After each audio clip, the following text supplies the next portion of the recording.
foi seguindo, glorificando a Deus. E todo o povo, vendo isto, dava louvores a Deus. A atitude do cego de Jericó representa padrão elevado a todo discípulo sincero do Evangelho. O enfermo, de boa vontade, procura primeiramente o Mestre, diante da multidão. Em seguida a cura, acompanha Jesus, glorificando a Deus. E todo o povo, observando o benefício, a gratidão e a fidelidade reunidos, volta-se para a confiança do divino poder. A maioria dos necessitados, porém, assume posição muito diversa. Quase todos os doentes reclamam a atuação do Cristo, exigindo que a dádiva desça aos caprichos perniciosos que lhes são peculiares, sem qualquer esforço pela elevação de si mesmo à bênção do Mestre.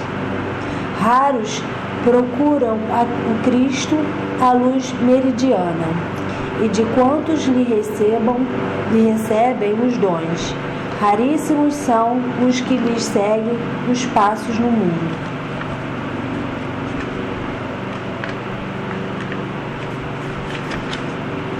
Daí procede a ausência da legítima glorificação a Deus e a cura incompleta da cegueira que os obscurecia antes do primeiro contato com a fé.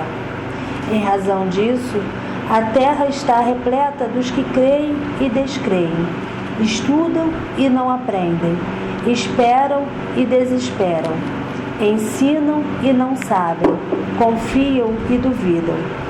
Aquele que recebe dádivas pode ser somente beneficiário. O que, porém, recebe o favor e o agradece-o, vendo a luz e seguindo-a, será redimido.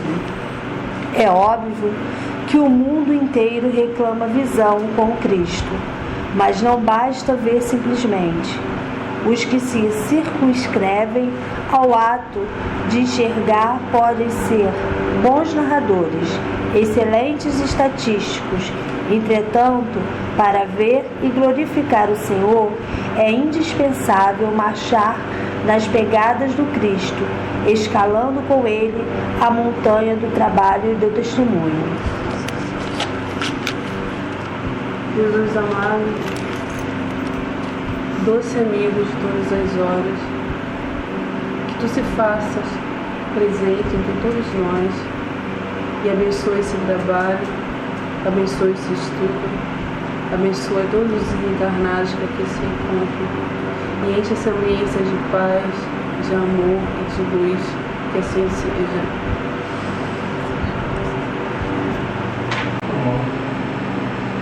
Então vamos lá. A gente quer iniciar falando sobre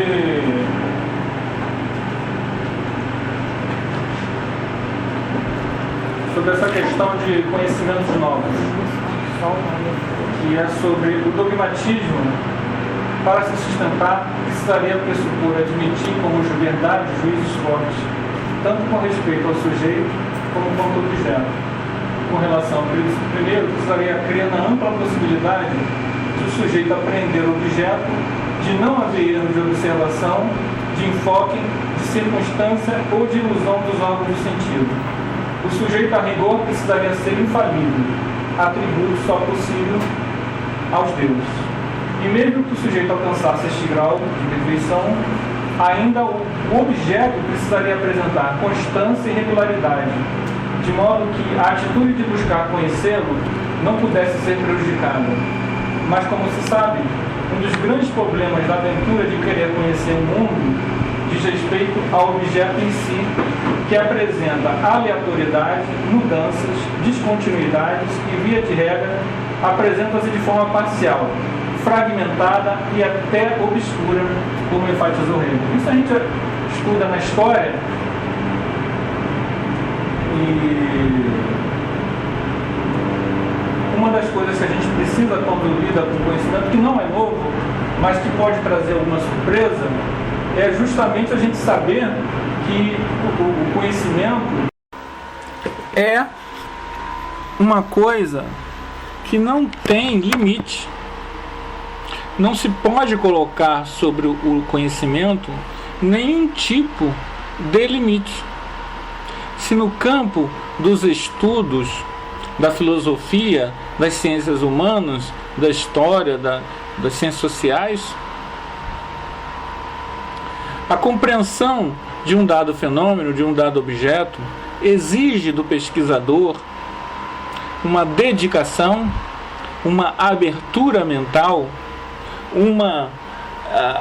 o conhecimento prévio de que ele não atingiu o conhecimento último daquele objeto e que esse conhecimento último não foi atingido pelo pesquisador anterior renomado, em que poderá haver novas perguntas, novas descobertas, novas inquirições, novas possibilidades, confirmando, dilatando, ampliando o objeto de estudo, ou numa construção de um novo paradigma, descartando o conhecimento anterior para o novo conhecimento. A ciência, nesse sentido, ela só pode ser ciência se ela for verificável, se ela puder ter a possibilidade de sua ampliação. O Karl Popper estabelece que um dos princípios para que a ciência possa de fato ser ciência é que ela possa ser reverificada, que ela possa ter a possibilidade de ser mudada. Quando isso não existe, não é ciência, é dogma, é religião, é fanatismo, é limitação. É o ser humano limitando sua capacidade de compreender a realidade. Esse é um debate sobre a verdade, e uma das coisas que a gente precisa entender é que nenhum objeto ele pode ter uma observação completa. Nenhum objeto, ou seja, uma coisa, uma filosofia, uma ideia, a vida de uma pessoa, determinados assuntos, ele nunca terá, pelo ser humano, que é limitado, uma observação completa. O objeto, ele sempre poderá sofrer novas inquirições, novas questões. Isso implica dizer que o dogmatismo, ele é um fator que impede o progresso do conhecimento.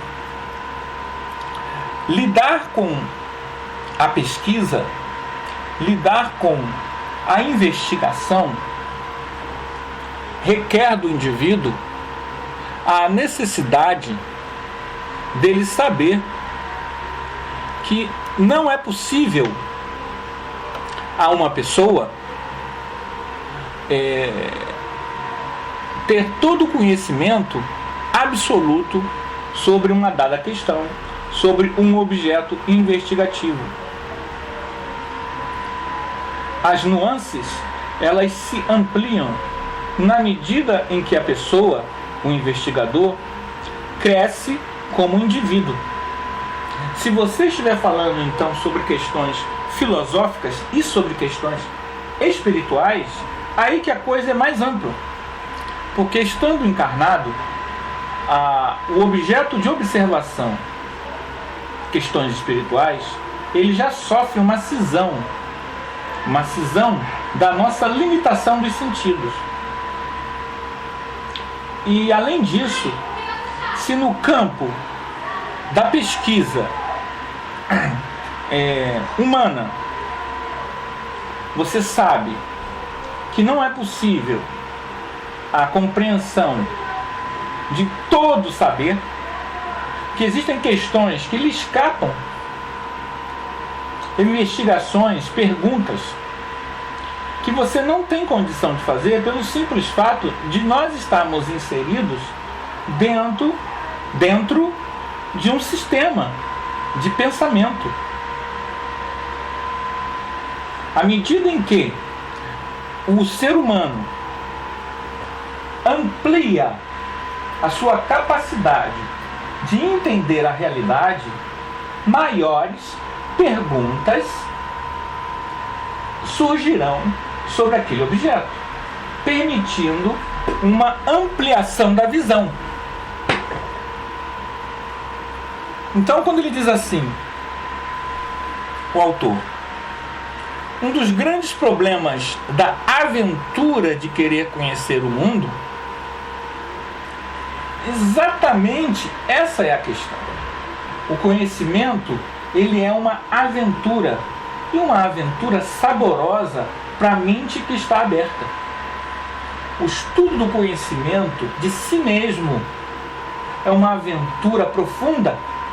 O estudo do conhecimento de todo ou qualquer objeto de cunho externo a si mesmo é muito mais amplo.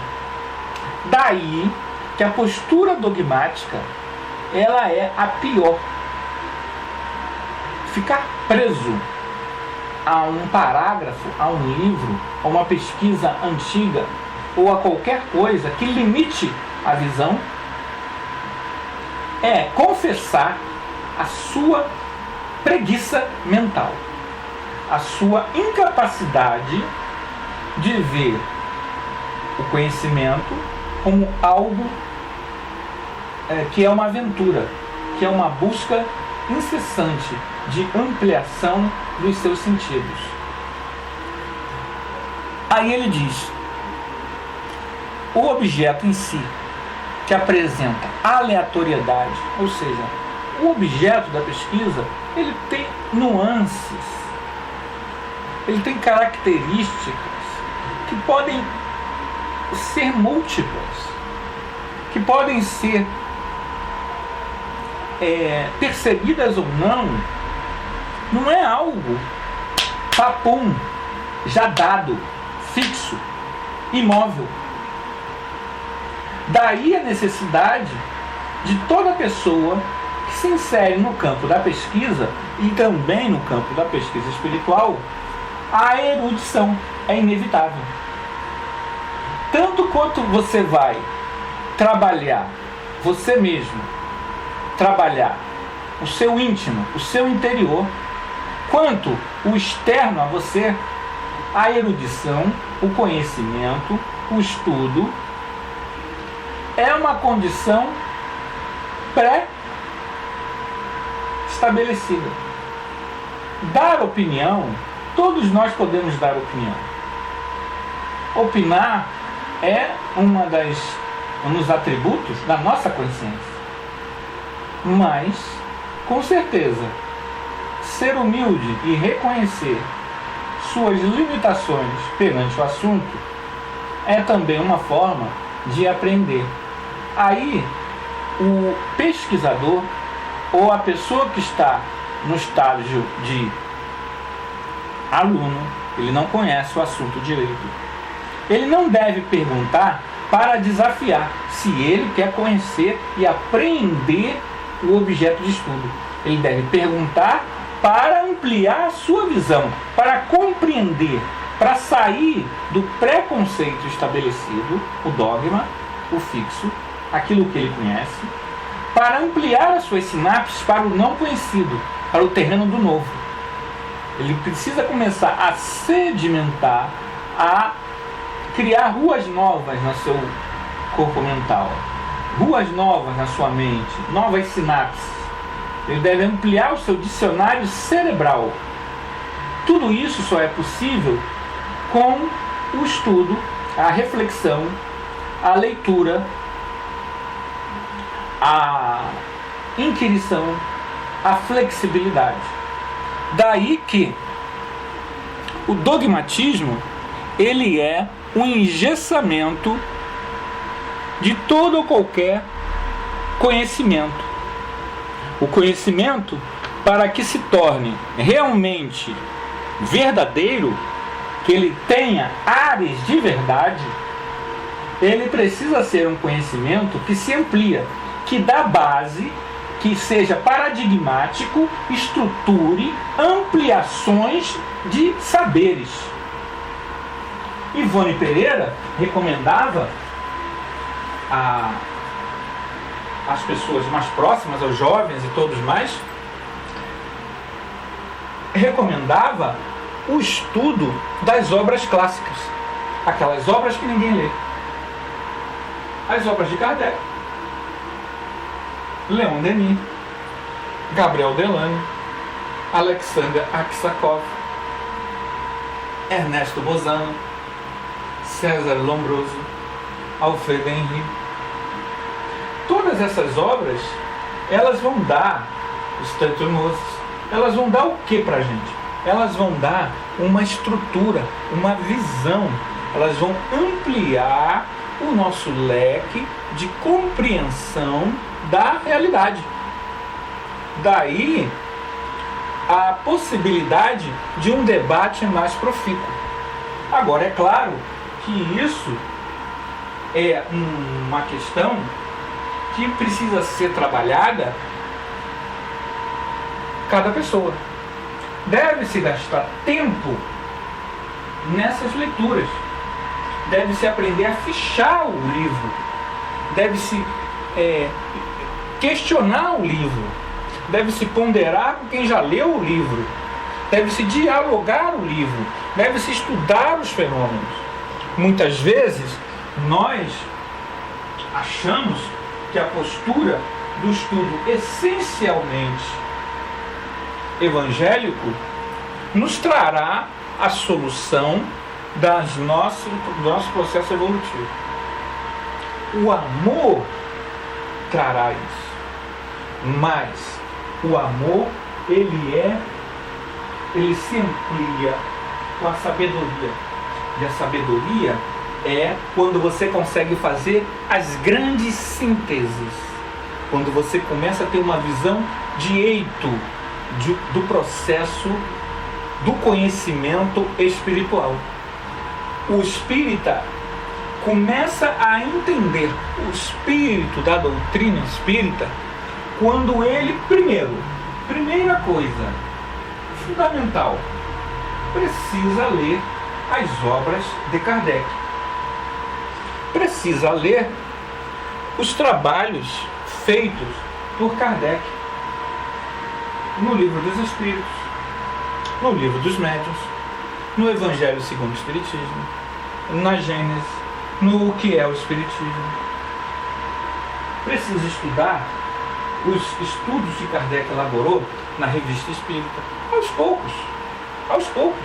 Precisa estudar as obras que Kardec escreveu, as palestras que estão a Viagem Espírita, a Obsessão, concomitantemente as obras de Leon Denis, O Grande Enigma, Problema do Ser, do Destino, No Invisível, todas as obras de Leon Denis, né?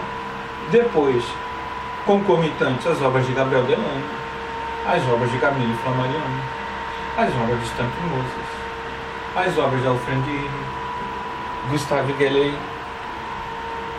Alexander Aksakov. Não parece.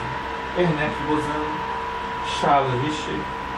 A leitura dessas obras trará uma sedimentação paradigmática. Você começa a compreender a natureza do ser, do destino, da dor. Você começa a construir o paradigma espírita dentro de você. Você já não fica preso ao dogma. Você começa a abrir mão de séculos e séculos de catolicismo. Em geral, o que nós vemos hoje são alguns aspectos, que não são os ideais. O primeiro é aquela pessoa que transforma as obras de Kardec numa Bíblia. Coloca o nome de Pentateuco, que é uma coisa da Bíblia, né? Kardec não escreveu 5 livros, Kardec tem mais obras do que isso.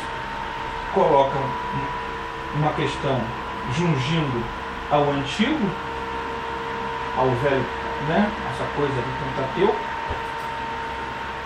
Se fixa geralmente numa ou 2 obras e se fixa geralmente numa interpretação muito limitada dessas obras, descartando dentro dessas obras o pensamento de Kardec. Ele está tão preocupado em só repetir que ele não entra na ideia de como Kardec pensava a coisa. E aí a gente vai perceber a cisão em que muitos desses puristas dogmáticos, ortodoxos, se a pessoa ela é ortodoxa, ela já tem uma cisão com o pensamento de Kardec. Porque Kardec, para ser Kardec, para colocar um pseudônimo de uma encarnação de 2000 e poucos anos atrás, ele tinha que ser heterodoxo. Ele tinha que ser uma pessoa aberta. Ele precisava ser uma pessoa que lida com o mundo espiritual. Ele não foge do mundo espiritual para criar teologia. Ele, ao encontrar com o mundo espiritual, e aí você começa a entender que Kardec é um homem que interage. Ele é um homem que está com médiuns. Ele vai a teatro com médiuns, videntes. Kardec é um homem que está construindo o edifício da doutrina espírita, mas não com dogmatismo. Não para ser uma nova religião. Kardec está construindo o edifício da doutrina espírita para descobrir a sabedoria divina. Descobrir a sabedoria das coisas. Ele não está preso a dogma. Ele percebe que a doutrina espírita é a sabedoria do que há, do que existe. É o conhecimento da ciência divina. É algo muito mais amplo. Daí que o dogmatismo, ele não cabe na doutrina espírita. Se uma pessoa ortodoxa e dogmática, ela já é por si mesma deficiente e limitada. Ok? No início do século XXI, início da era do Espírito, mais do que nunca, frente aos apelos das fontes de informação da ciência, vem se moldurando novas e arrojadas concepções sobre todos os assuntos, especialmente o Espírito. O princípio básico dos diálogos espíritas é o de que, nada sendo perfeito, tudo pode ser melhorado para ter mais utilidade, permitindo aos debatedores expressarem-se com ideias mais arejadas frente ao relativismo universal e mais apropriadas à sua segurança e necessidade individual. Diálogos espíritas devem ser éticos, frutíferos e funcionais. Sua ética é a fraternidade, seus frutos sensatos, sua função, o crescimento pessoal. Educa-se para pensar sob uma perspectiva espiritualizante. É um desafio de rara oportunidade, mas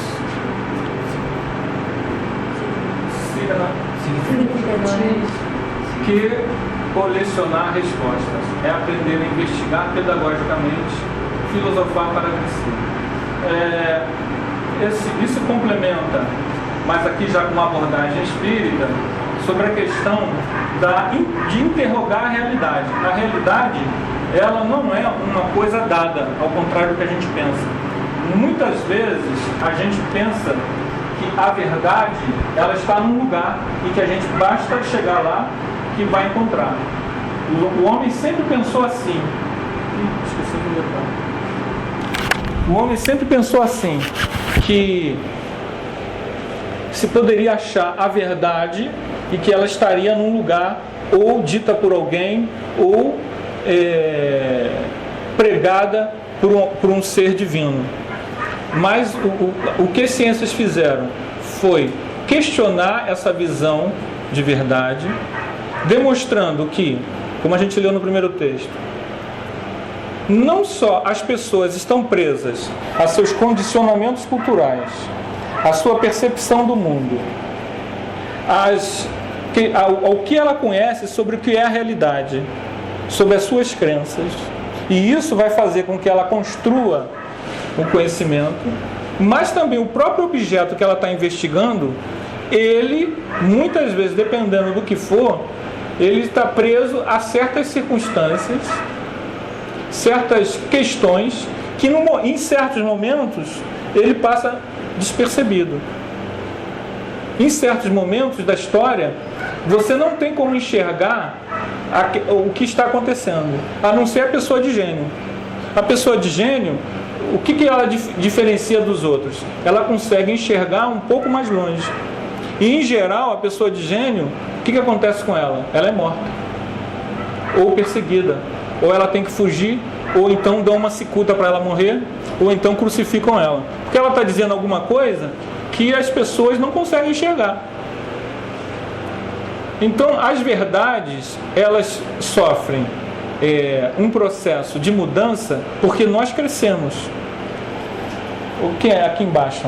O que ocorre é que, apesar de a verdade ser absoluta, o espírito, a evolução, nós a percebemos de forma relativa, pois ela só cabe dentro dos limites da nossa compreensão. Então não adianta, nós somos criaturas. Daqui a 1000 anos, o que nós conhecemos e entendemos estará, acredito que para a maioria de todos nós aqui, muito mais ampliado. Nós não vamos estagnar. Então, o que nós temos hoje é apenas uma verdade, uma parcela da verdade que deve ser útil para o nosso crescimento pessoal. Ela tem dentro dessa visão espírita, ela precisa ter uma visão útil ao nosso crescimento pessoal. Sua visão se renova. Não compreendemos objetivamente as verdades mais profundas da vida. Nós nos aproximamos delas. Sempre interpretamos o que percebemos conforme nossas conquistas evolutivas. Daí o conhecimento espírita, gradativamente, ampliando nossos conceitos e percepções da realidade. Ampliar. Sua visão se renova, seu modo de pensar se amplia. Surgem novos canais de sinapses e o entendimento se torna mais amplo. Seu corpo mental encontra mais campo para se manifestar. Quer dizer, em cima desse texto, que não existe, pelo menos dentro do conceito espírita. Pode falar, Ana? Pode. Mas na verdade está falando, né? Ele olha pra minha cara que é assim. Não era hora de falar, Mônica. Diga lá. Falando pelo menos em torno das questões do espírito, não existe uma verdade absoluta, mas uma verdade que vai se amplificando ao longo das descobertas. Isso.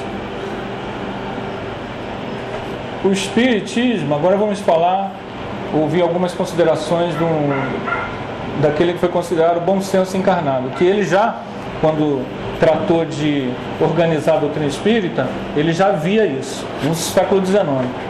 O espiritismo é ao mesmo tempo uma ciência de observação, é bom vocês se aterem a isso, ciência de observação, e uma doutrina filosófica.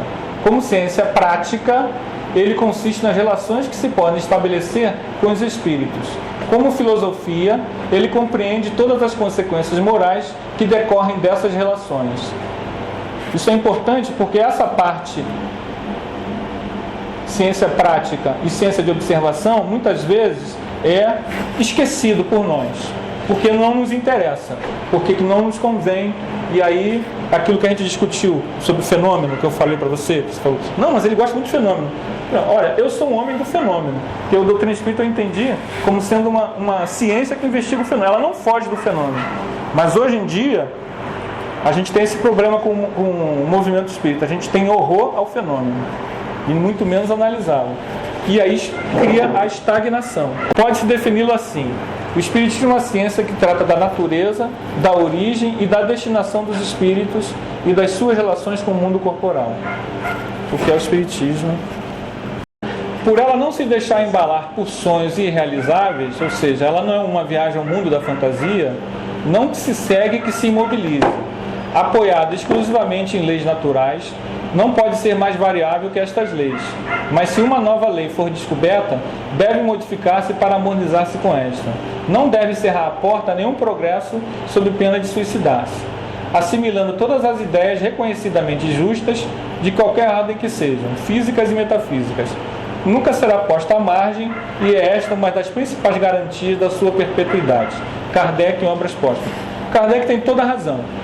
As religiões tradicionais, elas têm essa dificuldade para a mudança.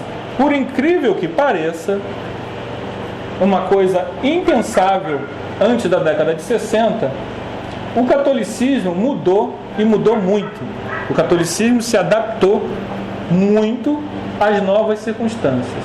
Há agora uma onda de ortodoxia trazida pelo novo Papa.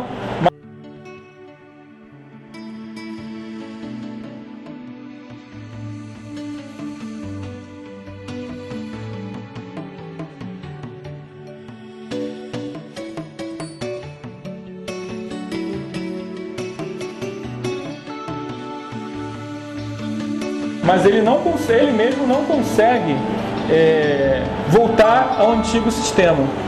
Por quê? Na tentativa que ele fez de dizer que ele fez uma piadinha intelectual, porque ele é um intelectual, com os muçulmanos, citando um texto do século, aconteceram, pessoas se mataram no Irã, etc, etc. Ele teve que voltar e se desculpar, dizendo que não era aquilo que ele queria dizer. Então, o mundo mudou. Então, mesmo que os ortodoxos queiram criar uma situação complicada, ele teve que recuar e pedir desculpa. Por quê? Por que ele sacou essa frase em que falava sobre os muçulmanos do século XII numa conferência? Né? O catolicismo mudou muito. Isso que Kardec disse no século XIX sobre você se adaptar às novas realidades. Faz parte do espírito da doutrina. Sob o ponto de vista de sua finalidade, corpo quer dizer instrumento de manifestação.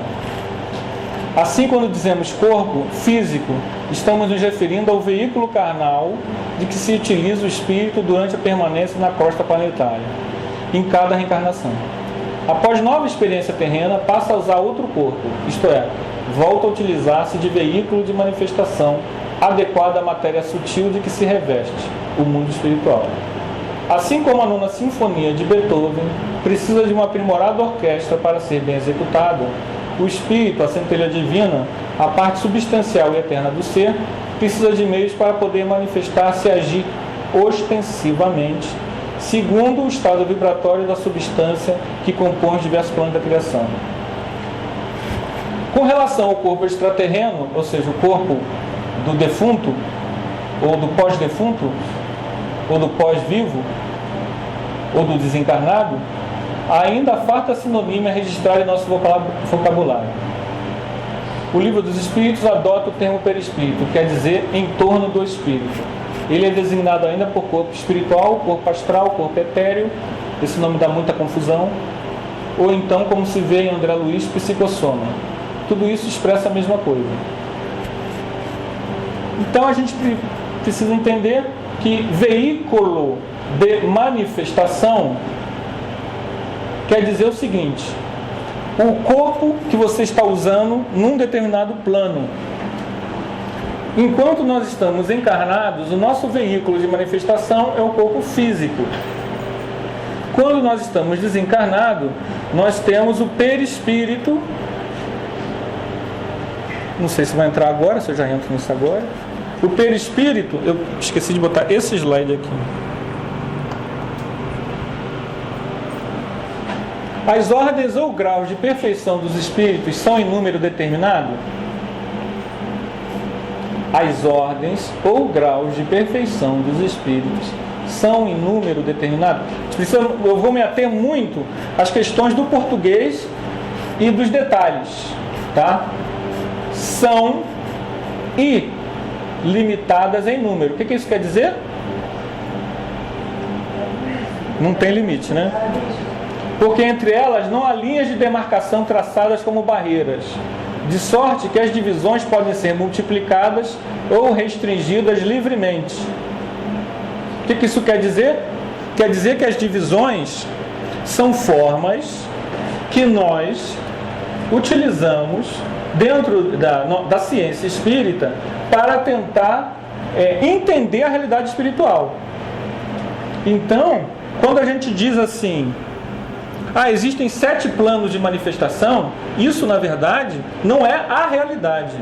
Isso é apenas uma visão que, no caso, está alicerçada numa tradição bem antiga da Índia,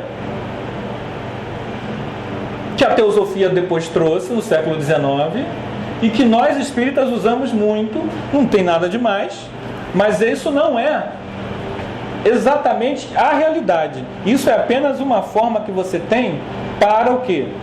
Para tentar interpretar o mundo espiritual.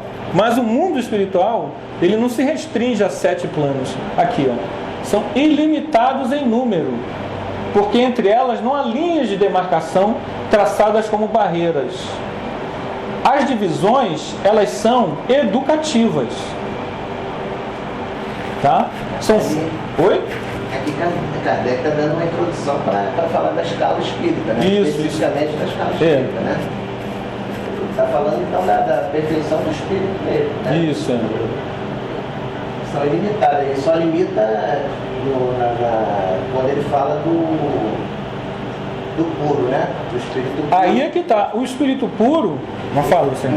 Ele limita, porque as outras têm subdivisão. Isso. O espírito puro é sozinho.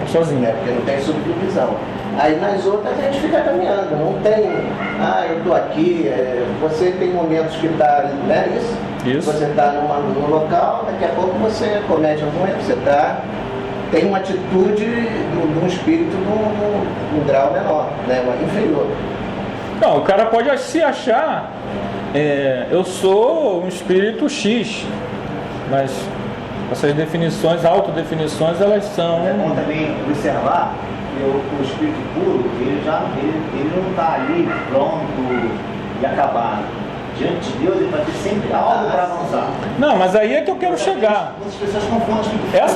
Essa questão do espírito puro está ligada diretamente ao tema de hoje. Por isso que eu quis botar isso aqui. Eu não botei o texto todo, tá? Que aí ele vai fazer justamente o que o Edson falou, vai entrar na escala espírita.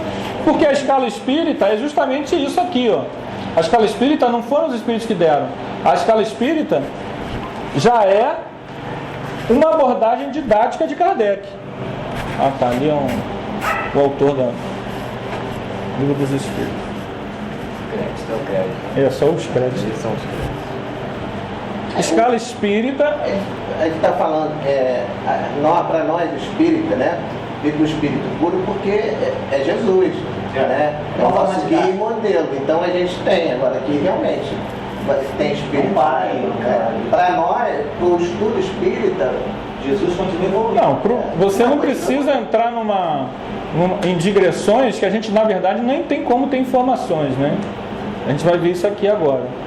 Escala espírita feita por Kardec a partir de suas análises e experimentos. A escala, como tantas que existem, são didáticas. Servem para nosso entendimento da realidade extrafísica. Não sei se vai ficar boa para ver. Essa é a escala que Kardec fez. Espíritos imperfeitos, espíritos levianos, espíritos pseudo-sábios, neutros, espíritos batedores e perturbadores. Isso aqui é um adendo que eu botei, não está em Kardec, tá? Brincalhões e acomodados. Espíritos benevolentes. Aqui já começa, né? Vocês veem que ficou mais clarinho, né? Espíritos benevolentes, prudentes ou sábios, com sabedoria, superiores, espíritos puros. Então nessa escala, vocês veem aqui, 1, 2, 3, 4, 5, 6, 7, 8, 9, 10. Com muita boa vontade, acredito que nós já estejamos por aqui. Né? O que vos fala está aqui, claro. Né? Eu estou aqui, mas vocês já estão aqui. Eu ainda chego lá.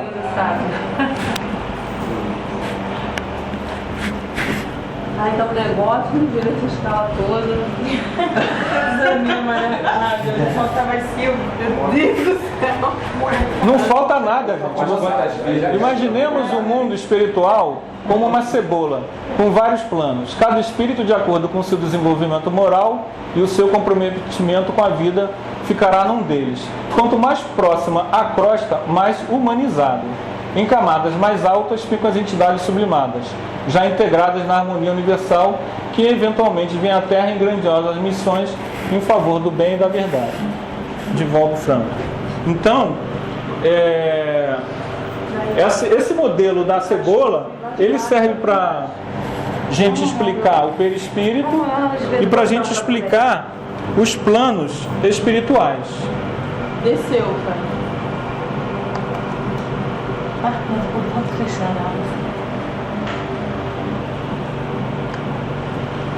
Cada faixa dessa aqui seriam os planos, tá?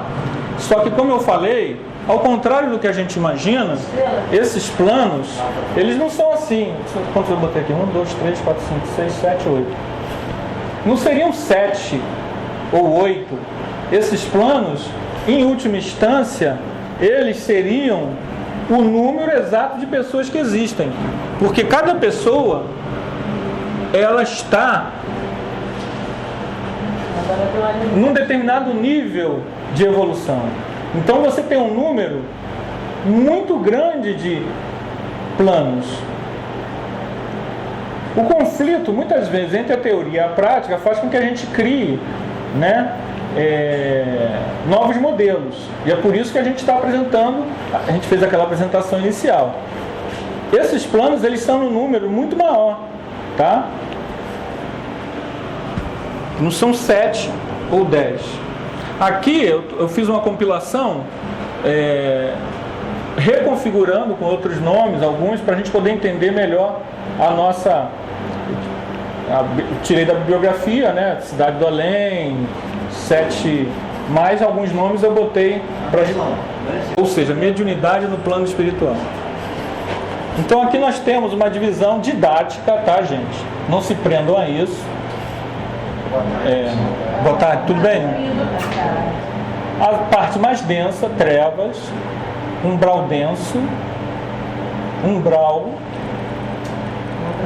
Esse aqui seria a região. Vocês podem ver que é proposital o tamanho, tá? O tamanho teria a ver com o número de pessoas, tá? Você vai ver que os extremos são mais finos.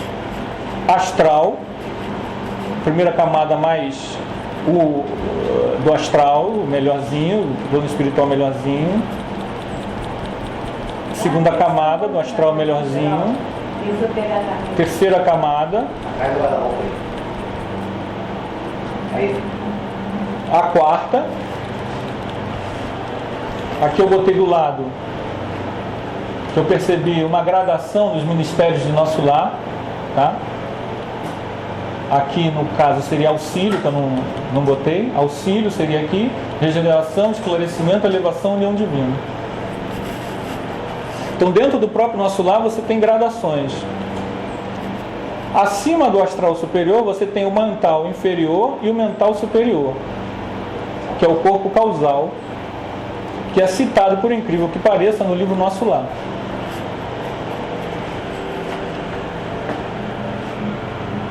Vamos ver o que a gente... Não, estou antecipando. Então a gente tem aqui níveis do plano espiritual, tá? A gente lida com esses níveis na Terra, até aqui mais ou menos. Quando chega aqui, Aí o que, mano? astral, mental superior, quando o cidadão chega nesse nível aqui, enquanto corpo, ele já não tem mais essas manifestações, ele entra no espírito puro. E aí ele não reencarna mais em nenhum planeta. Ele não reencarna nem na Terra e em nenhum outro planeta. Ele entra num processo de evolução completamente novo e indescritível, que é o processo de evolução do espírito puro, tá? Todos nós que pertencemos ao planeta Terra estamos aqui, daqui para baixo. Esse espírito puro que você falou, que não reencarna mais, a gente poderia dizer Jesus? Poderia dizer Jesus de uma forma simplificada, mas, na minha humilde opinião, Jesus, na verdade, ele está acima disso.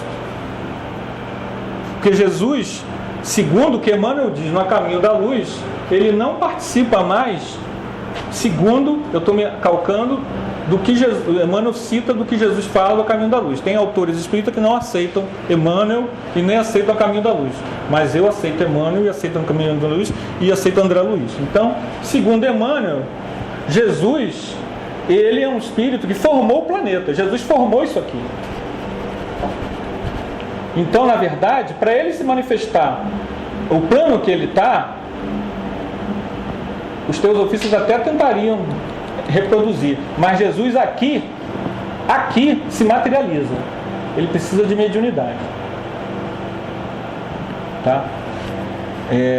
Para que aí é que está o problema, que essa questão dos planos, eles não são distantes, eles não estão longe, eles estão aqui e agora. Só que partindo da hipótese de que a quarta dimensão, isso é só uma hipótese didática, eu sei lá se isso é a verdade, mas eu sei que eu olhei esse texto, eu até comentei mais cedo com o pessoal que eu tinha lido esse texto, procurei e não achei. Mas partindo da hipótese didática de que a quarta dimensão seria a vibração, você entenderia que essa quarta dimensão, ela tem vários níveis de vibração, mas que não tem a noção de espaço e tempo. Isso a gente já falou muito lá nos estudos lá do Arauto. O que é espaço e tempo? É local. Eu estou aqui na casa do Sérgio, Rua Tiago das Neves, 23, né? Isso é espaço, eu estou me localizando, eu estou aqui, Sulacap, e estou no dia 9 de janeiro de 2011. Isso é espaço e tempo. Quando você chega nessas dimensões aqui, do mental superior para cima, essa noção de espaço e tempo desaparece. Isso para nós é meio difícil de entender. Por quê? Porque falta-nos o sentido, como diz lá no Livro dos Espíritos. Nós não temos ainda condições de apreender essas realidades. Mas elas existem. E quanto mais rápido nós tomarmos contato com esse conhecimento, é aquilo que acontece. As nossas sinapses começam a raciocinar e você começa a fazer os encaixes. Porque, na verdade, tudo isso aí, eu só pude começar a me interessar por isso quando eu comecei a ver essas coisas no livro do André Luiz. Aí eu comecei a fazer as correlações. Tá? Oi? Corpo mental, sutilização do perispírito e mediunidade no mundo espiritual. Não é a mediunidade aqui nossa não, que a gente faz na casa espírita não. Mediunidade no mundo espiritual, mas a gente chega lá. Crosta terrestre, tá? Aqui é só um mapa, segundo o livro Cidade no Além, dessas regiões que a gente estudou, no campo comparando com o nosso planeta, tá? Aqui planeta Terra. Então, geograficamente, eu acabei de dizer que não tem espaço nem tempo, agora estou falando geograficamente. Geograficamente, essas regiões corresponderiam a isso assim. Então, essas duas regiões, que são as mais densas do planeta, elas são subcrustais. Quando você lê o livro Libertação, quando você lê Discrição sobre Umbral, você logo percebe o seguinte: a escuridão. Não chega a raio de sol. Ou seja, interior da Terra. Na verdade, isso é complicado, porque quem está lá, ele não está necessariamente no interior da Terra. Mas ele está, mas ele não está. Porque ele não vai ver o que a gente veria. Não sei, é vibração. É vibração. Isso é um tema, é meio complexozinho. Para baixo mesmo? Para cima. Não, veja bem. Vamos lá, eu vou falar sobre isso. Os espíritos mais densos não conseguem chegar ao plano da crosta. Então já te respondeu. Os mais densos, eles têm muita dificuldade de ficar na crosta, os mais pesados. Por isso que um suicida ele é jogado vibratoriamente quando ele está no suicida clássico, né? O que eu chamo de suicida clássico? O cara não está assediado, o cara, quer dizer, não está assediado é difícil, mas a obsessão não foi a causa principal, ele tem mais de 18 anos, não é uma coisa assim de adolescente, suicida clássico mesmo, aquele que, nós aqui, se nos matarmos, nós seria o suicida clássico. Ele é sugado por uma região chamada, nessas regiões inferiores, tá? A não serem locais que sejam as suas embaixadas, locais pequenos ou amplos, em que a densidade ambiente permite que os mesmos circulem. A embaixada pode ser de dimensões pequeninas, um ser humano, ou imensas, englobando áreas dominadas por seus embaixadores, encarnados na Terra. O que eu estou chamando aqui de embaixada? Uma região, um clube. Eu não sei se alguém aqui leu o e-mail que eu mandei, do hotel. Vocês leram? Eu já conheci aquela ali. Já li a experiência. Aquilo ali é uma embaixada. Quer dizer, ele tem uma experiência, ele vai comprar um hotel. Tu leu, João? Mandei pro senhor. Leu, Denise? Leu? Chegou a ler? Então ele vai nesse hotel, né? Ele vai comprar lá no interior de São Paulo e ele cria logo aquilo que a gente sabe fazer muito bem. Eu sou craque nisso. Aprendi 20 anos de experiência a dar desculpas a todos os erros que eu faço. Você dá logo, não, isso aqui não vamos associar, isso aqui é negócio, é dinheiro, não tem nada a ver com o que eles fazem, se eles estão indo no hotel, o que eles estão fazendo. Então ele entra nesse processo, ele dá essa desculpa. Só que quando ele vai dormir lá, porque ele comprou, ele foi dormir com a esposa, não para experimentar, vamos estrear, não. É porque ele não era no local de casa, e aí ele tem um desdobramento e ele vê que o local é uma verdadeira embaixada do umbral. Um local em que ele vivencia. Eu achei interessante essa experiência, que é uma vivência. Não foi o Anderson chegando, meu irmão, isso daí. Não, ele vivenciou, ele sentiu na pele, ele viu a densidade do ambiente, a confusão. Graças a Deus ele pôde ter o desdobramento do sono e percebeu a ambiência. E aí, no dia seguinte, ele correu para desfazer o negócio. Desfez o negócio. Aqui do hotel, né? Então é uma embaixada. Uma pessoa pode ser embaixada. E aí, o cara embolado na psicosfera do cidadão, ele consegue até na crosta. Esse é um dos problemas do carnaval. O carnaval, ele permite o quê? É proibido você atrás do trio elétrico só não vai, não pensa? É proibido? Não, não é proibido. Mas a gente precisa ter consciência. Eu sei que aqui eu estou só repetindo chavões, todo mundo já sabe. Só vai quem já morreu. Mas quem já morreu vai também. Também tem mais do que Entendam bem. Nesse momento, o ambiente, a ambiência de álcool e drogas e tudo mais, permite que esses seres que são subcrostrais cheguem à Terra, porque a densidade ambiente se tornou favorável para que eles possam respirar. O interessante é que eles não conseguem respirar. É interessante isso. Eles não conseguem respirar. Eles só respiram dentro do plano em que, entendeu? É interessante isso. Na época da Alemanha nazista, eles tinham barba, cabelo e bigode, quer dizer, eles conseguiam ter ampla penetração naquela ambiência, porque eles tinham embaixadores. Com o advento do cristianismo, acontece, segundo as informações mediúnicas, você começa a ter, segundo as informações mediúnicas, com o advento do cristianismo, você começa a ter uma coisa interessante. que são os núcleos assistenciais nas zonas trevosas.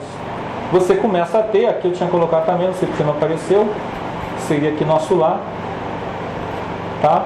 Você começa a ter cidades espirituais nas zonas umbralinas. Antes do advento do cristianismo, quem evoluía, ou voltava para onde veio, né? O cara foi banido lá de um planeta X. Ele evoluiu, o que o Caminho da Luz diz dos egípcios? Evoluíram,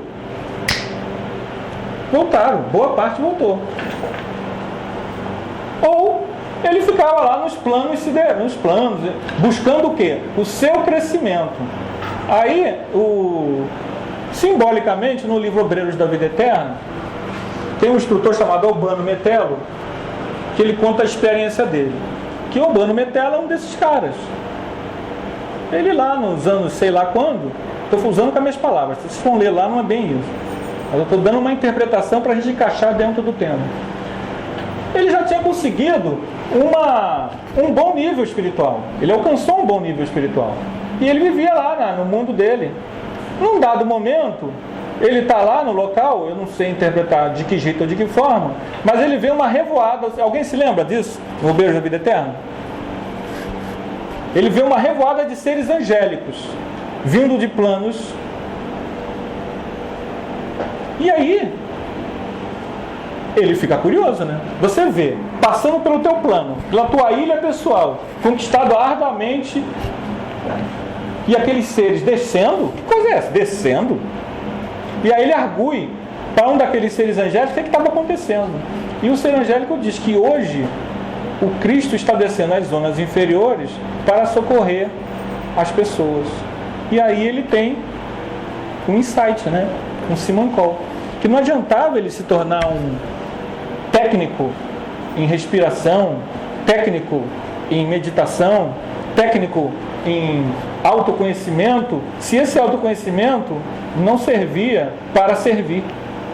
E aí ele vai e desce para servir também. Então ele conta lá que ele é um campeão do trabalho e serviço nas zonas umbralinas. Com o advento do cristianismo, nós temos uma mudança no panorama espiritual. A tendência natural é que essas regiões elas comecem a ampliar os núcleos de assistência. E esses núcleos de assistência, eles vão dominando essas regiões, captando as pessoas, educando as pessoas, dando rudimentos de moral às pessoas. E essas regiões elas vão se tornando, a tendência é que essa região aqui, ela vá subsumindo a outra, englobando a outra. E nós vamos o quê? Pouco a pouco fazendo a regeneração do planeta. Entendem? Agora são pontos, mas em breve, vocês desencarnando, vocês vão chegar lá, não vão querer, não, eu quero ir para Saturno. Vocês vão querer ajudar os seus parentes que ficaram aqui, os seus amigos, o Anderson que está aqui. Vocês vão querer resgatar essa turma toda. Então, novos núcleos vão surgindo, tá?